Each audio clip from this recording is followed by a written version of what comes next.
अस्सलाम वालेकुम एवरीवन। मैं खुबैब हमज़ा। उम्मीद है आप सब खैरियत से होंगे। लास्ट ट्यूटोरियल में हमने एक एम्प्टी प्रोजेक्ट बनाया था। आज के ट्यूटोरियल में मैं आप लोगों को अब एक फ़ाइल बनाकर उसमें हेलो वर्ल्ड प्रोग्राम रन करके दिखाऊंगा। हमारी यूनिवर्सिटीज़ में भी सबसे पहले हेलो वर्ल्ड ही चलाया जाता, तो इसको उसी तरीके से लेके चलते हैं।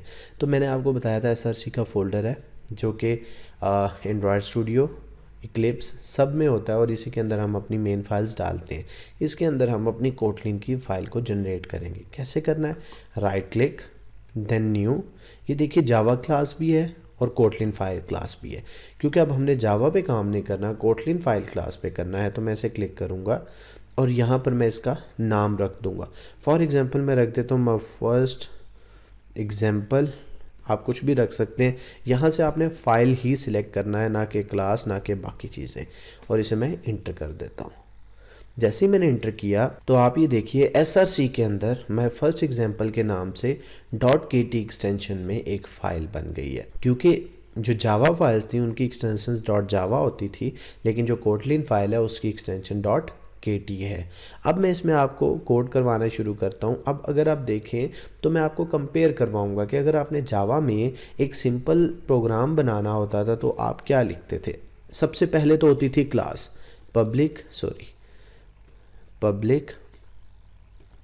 क्लास, और क्या हो गया, पब्लिक क्लास, क्लास का नाम और फिर स्टार्टिंग ब्रैकेट और क्लोजिंग ब्रैकेट। ठीक है, ऐसे क्लास बनती थी।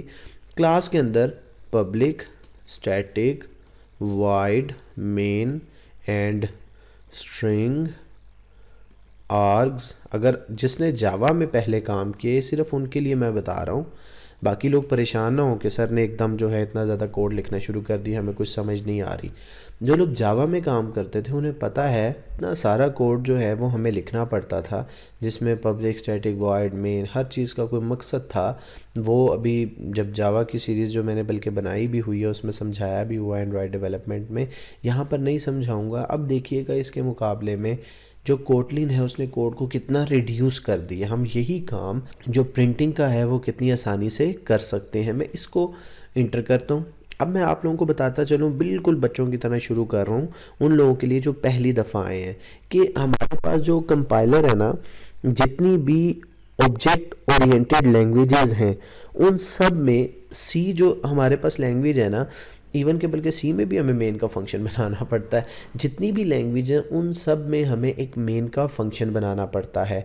फंक्शन क्या होता है इसको मैं बाद में डिटेल में एक्सप्लेन करूँगा। फंक्शन मेन का क्यों बनाया जाता है, इसलिए कि कंपाइलर जो होता है, कंपाइलर उसको कहते हैं जिसने हमारी इस फाइल को, इस कोड को एग्जीक्यूट करके मशीन लैंग्वेज में ट्रांसलेट करके हमें उससे आउटपुट ला के देनी होती है। क्योंकि सिस्टम जो है ये तो मशीन है ना, मशीन तो हमारी ABC, ये जो मैं उर्दू बोल रहा हूँ, मैं इंग्लिश बोलता हूँ, मैं कोई भी लैंग्वेज बोलता हूँ, मशीन तो वो नहीं समझ सकती। मशीन तो 0-1 समझती है। तो इसका मतलब कोई चीज़ है ना बीच में जो मेरे इस इंग्लिश में लिखे हुए कोड को 0-1 में कन्वर्ट करती है, ये कंपाइलर्स का काम होता है। तो कंपाइलर जो है वो मेन के फंक्शन को अंडरस्टैंड करता है, बाकी फंक्शंस को हमें मेन के अंदर कॉल करना पड़ता है, किसी न किसी तरह लिंक करना पड़ता है। तो हर लैंग्वेज में हमें एक मेन का फंक्शन बनाना पड़ता है।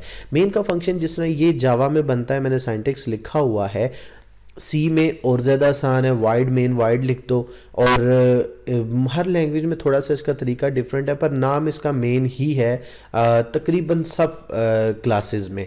तो अब मैं यहाँ पर कोटलिन में फंक्शन बनाता हूँ। बस अब मैं आपको ना डिफ्रेंशिएट कर रहा हूँ। जो लोग न्यू हैं वो तो बिल्कुल नए से सीखें, जो जावा से आए हैं उनको मैं बताऊँ कि अगर आपने यहाँ पर फंक्शन बनाना है तो उसके लिए FUN फंक्शन, फन का कीवर्ड यूज़ होता है। उसके बाद आता है फंक्शन का नाम। मैं मेन का फंक्शन बनाने लगा हूँ तो मैं मेन लिखूँगा। मेन स्मॉल में होना चाहिए और MAIN, इसकी स्पेलिंग में मिस्टेक ना हो वरना रन टाइम पर प्रॉब्लम हो सकती है। उसके बाद ये जो स्ट्रिंग आर्ग्यूमेंट्स थे ये मैं डिक्लेयर करूँगा, बट कैसे, आर्ग्स कॉलन अरे ऑफ स्ट्रिंग। अच्छा जी, अब ये देखिए ज़रा, ये जो कोड मैंने कोटलिन का लिखा फंक्शन के लिए तो फ़न हो गया, मसला ही कोई नहीं आप लोगों के लिए। फिर आ गया फंक्शन का नाम, कोई इशू नहीं।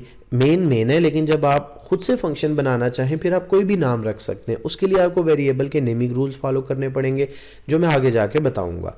फिर ये आर्ग्यूमेंट्स ये क्यों है, जो बिल्कुल फ्रेश है उनको ये चीज़ अभी हजम नहीं होगी, ना कि उन्हें अरे समझ आएगी, इसलिए मैं इस पर ज़्यादा फोकस नहीं कर रहा। आप समझ लो ये लाइन आपने लिखनी है, इसका फिलहाल रट्टा मार लो। आगे जाके आपको अरे भी समझ आ जाएगा, स्ट्रिंग भी समझ आ जाएगा, आर्ग्स भी आ जाएगा, क्योंकि ना तो मैंने अभी डाटा टाइप्स पढ़ाई हैं, ना मैंने अरेज पढ़ाए हैं, ना मैंने आर्ग्यूमेंट्स पढ़ाए हैं, तो ये चीज़ें आपको तंग करेंगी। तो फिलहाल के लिए आपने इसको एज इट इज़ याद रखना है।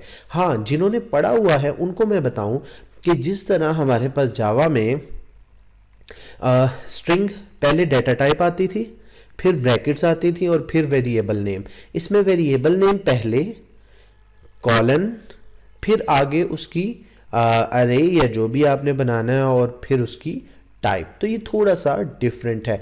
हाँ, अब जिस तरह इस फंक्शन की रिटर्न टाइप है वाइड, कि ये कुछ रिटर्न नहीं करेगा, तो इस फंक्शन की रिटर्न टाइप कहाँ है, वो तो कहीं पर भी नहीं लिखी हुई। तो रिटर्न टाइप के लिए आपने क्या करना है, ब्रैकेट के बाहर कॉलन यूनिट लिखना है। यूनिट का मतलब ये है कि ये फंक्शन जो है वॉइड रिटर्न कर रहा है, कुछ रिटर्न नहीं कर रहा। रिटर्न टाइप ये होता है कि ये फंक्शन जब अपनी फंक्शनैलिटी पूरी कर देगा तो हमें वापस क्या करेगा। तो यूनिट का मतलब है ये कुछ रिटर्न नहीं करेगा। वॉइड की जगह हम यूनिट लिखेंगे, तो जहां पर यूनिट लिखा मिले समझ जाओ कि वॉइड है। तो अगर तो आप कुछ रिटर्न करना चाहते हैं, जिस तरह इंटीजर है तो उसके लिए इंट आ जाएगा, बाकी डाटा टाइप्स उसी तरह चलेंगी, लेकिन कैपिटल आई के साथ इंट आएगा। अब मैं ये कोड मिटाता हूँ जो मैंने कंपैरिजन के लिए लिखा था। ये मेरा सिंपल मेन का फंक्शन बना। अब मैंने हेलो वर्ल्ड प्रिंट करना है, उसके लिए यहाँ पर सिंपल प्रिंट की स्टेटमेंट यूज़ होगी। बाकी लैंग्वेजेस में भी काफ़ी में प्रिंट की स्टेटमेंट यूज़ होती है, आप लोगों को पता है। और एंड में मुझे सेमी कॉलन देने की ज़रूरत नहीं है एज़ कंपेयर टू जावा, जैसे कि जावा में देनी होती है। अब यहाँ पर मैं डबल कोट्स में लिखता हूँ hello and world. Semi colon की मैं अगेन कह रहा हूँ मुझे ज़रूरत नहीं, लेकिन आप चाहते हैं कि जो नेक्स्ट आउटपुट है वो नेक्स्ट लाइन में आए, तो इधर प्रिंट के बाद प्रिंट एलन आप कर सकते हैं, दोनों को एक्सेप्ट करता है। Println next output next line में, प्रिंट सिर्फ वहाँ पर ही प्रिंट कर देगा। अब हमने इसको रन करना है। ये देखिए, अगर आप नज़र आ रहा हो तो इधर भी रन का आइकन बना हुआ है। जैसे ही मैंने क्लिक किया तो दिखा रहा है रन माई फर्स्ट एग्जाम्पल केटी। अगर आप देखें तो ये वर्ड क्या है, ये वर्ड सेम ये है जो कि हमारी क्लास का नाम था, लेकिन फाइल का नाम था सॉरी, लेकिन इसने इसको थोड़ा सा चेंज कर दिया है। तो जावा में भी कोटलिन में भी हमारे जो कोड्स होते हैं वो डॉट क्लास फाइल में कन्वर्ट होके आगे जाकर जो है वो एग्जीक्यूट होते हैं। तो जब ये कोटलिन फाइल कन्वर्ट करती है डॉट क्लास फाइल में, तो उसका नाम इस तरीके से रख देती है। फर्स्ट लेटर के फर्स्ट कैरेक्टर को कैपिटल कर देती है, डॉट हटाती है और इस के को भी जो कि कोटलिन का है कैपिटल कर देती है। अब मैं इसे रन करता हूँ और अपनी आउटपुट देखता हूँ। जी ये देखिए मेरे पास हेलो वर्ल्ड सक्सेसफुली आ गया है।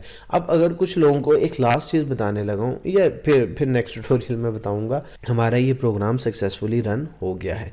यहाँ तक किसी को कोई इशू है, कोई प्रॉब्लम है, वो नीचे कमेंट करके पूछ सकता है, और अगर नहीं भी है तब भी वो कमेंट करके पूछे। अब मैंने ये बोला था कि मैं हर क्लास के हर लेक्चर के एंड में आपको कोई ना कोई क्विज़ दूंगा, हर टॉपिक के एंड में कोई ना कोई क्वेश्चन दूंगा। अब आज का मेरे पास क्वेश्चन ये है आप लोगों के लिए कि आप लोगों ने, जो भी बंदा इस वीडियो को देख रहा है, 5 टाइम्स अपना नेम प्रिंट करना है। 5 टाइम्स अपना नेम प्रिंट करना है और न्यू लाइन में। फॉर एग्जांपल एक बंदे का नाम है ABC या HBSS, तो आपने HBSS, ये तो उसको वो कर रहा है ना, उसमें थोड़ा उसने गैप दे दिया, पर आप सेम सीक्वेंस में 5 दफ़ा ऐसे आपका नाम लिखा होना चाहिए। इसका प्रोग्राम आपने नीचे कमेंट करना है। तो अगर ना हो सका, बहुत आसान है, बहुत आसान है, ना हो सका किसी से, तो मैं फिर नेक्स्ट ट्यूटोरियल के शुरू में थोड़ा सा इसके बारे में बता दूंगा। Thank you for watching this tutorial. खुदा हाफिज़।